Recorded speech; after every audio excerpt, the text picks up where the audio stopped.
role of journalists and how is to be journalist now in Russia and opposite of Putin?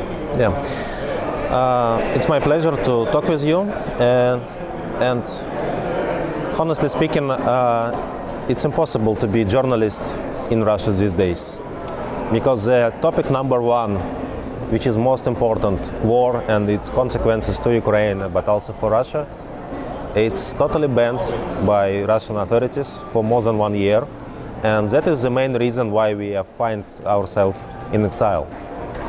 Hundreds, and this is real numbers, hundreds of professional Russian journalists with huge audience, with independent minds, they find themselves abroad these days, just because Russian government provided this kind of military censorship.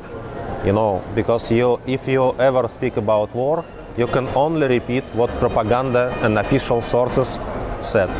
And they are not only the part of the conflict, they are like liars. They lied from the start. When I still worked in Russia, in Moscow, during the first week of the war, for example, I provided an official request to Russian Ministry of Defense, how many soldiers you already lost? And they just never answered. You know, they don't have any numbers of casualties in Russian army, even if Russian journalists ask, you know, officially. So they just, you know, stop any laws. They stop to provide any, you know, real laws which somehow defend journalists, and they only support some propaganda stuff.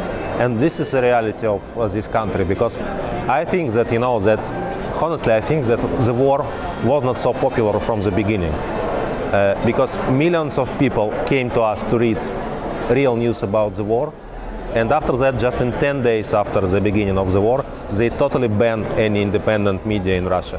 They destroyed hundreds of independent media on regional level and on the national level. Unfortunately, we believe that after Putin comes another Putin, if some change in Russia. Yeah. From philosophic perspective, political, you know, does Russia can change faster and does have enough opposite to do opposite? Yeah.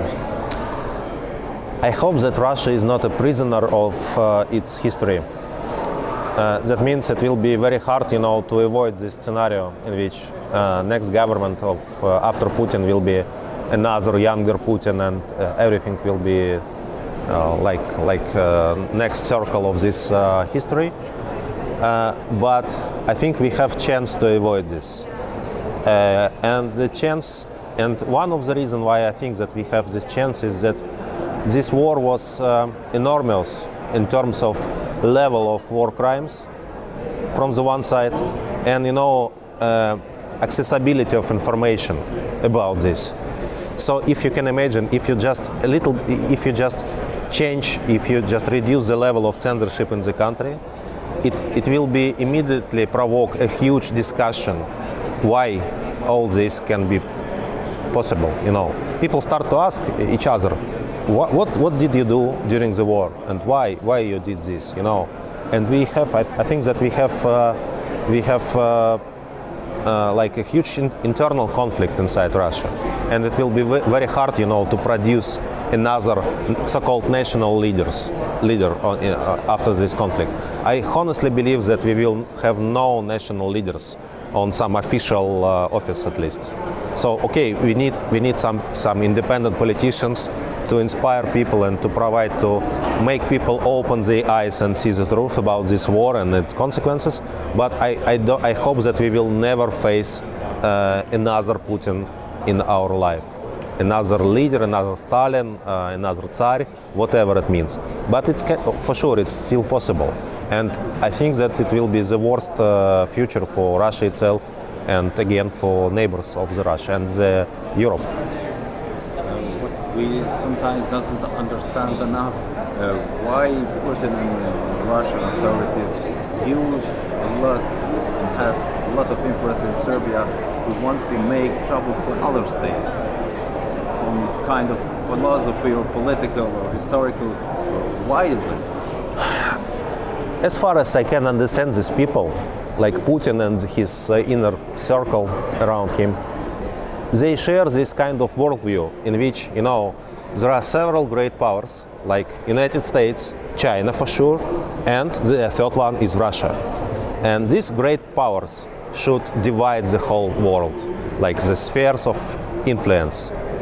And if you're not working, for President Putin, that means that you're American spy.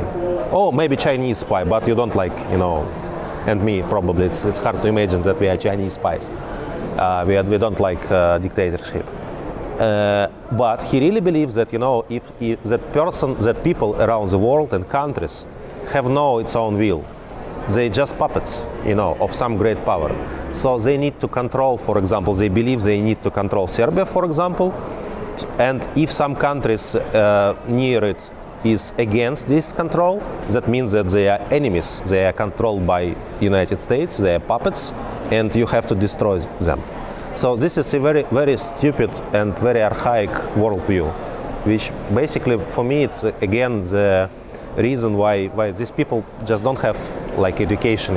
They think about they still live in some kind of 19th century, great empires which share and possess the whole world.